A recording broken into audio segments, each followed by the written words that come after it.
Other questions? Yes? I was wondering why people pursue motivations that don't produce this resonance of meaning in this hierarchy that you're talking about. Okay, so the question is, why do people pursue rewards that don't produce this resonance? They don't have a value hierarchy. So Pleasure Island, it's a good example. Those kids that were brought there were lost. So they didn't have anywhere to go, they didn't have an identity. So they default to local pleasure.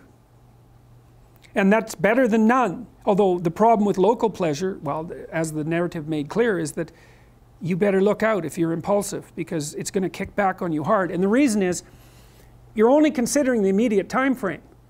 And the problem is that things propagate across all the time frames. And so just because something works really well this second, cocaine for example, doesn't mean that it's a tenable solution to the class of all problems. So usually, often, people pursue local pleasure because that's the best they can imagine, it's the best they've been taught, they don't see another alternative. So it could be ignorance, it can be they don't want to adopt the responsibility, because part of the problem with working at every level of the hierarchy simultaneously is that it's like dancing to a very complex waltz, let's say. You have to be paying attention to a very large number of things simultaneously and doing things right. It requires responsibility. And so, you know, it's a pain. It's a weight. Part of the reason people drink alcohol is to get rid of their responsibility. I mean, that's, you know, you hear people drink because they have problems. It's like, yeah, no. Some people drink because they're anxious, and alcoholics drink because they're in withdrawal. But young people drink because they're sick and tired of being responsible, because it's annoying.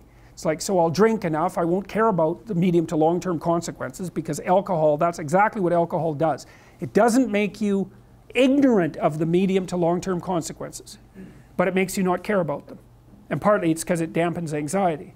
So it dampens anxiety, leaves your positive emotion circuits intact, so then you can go out there and do stupid fun things, and that's like, that's a party really. Let's go do stupid fun things. That's a party. But the medium to long-term consequences are,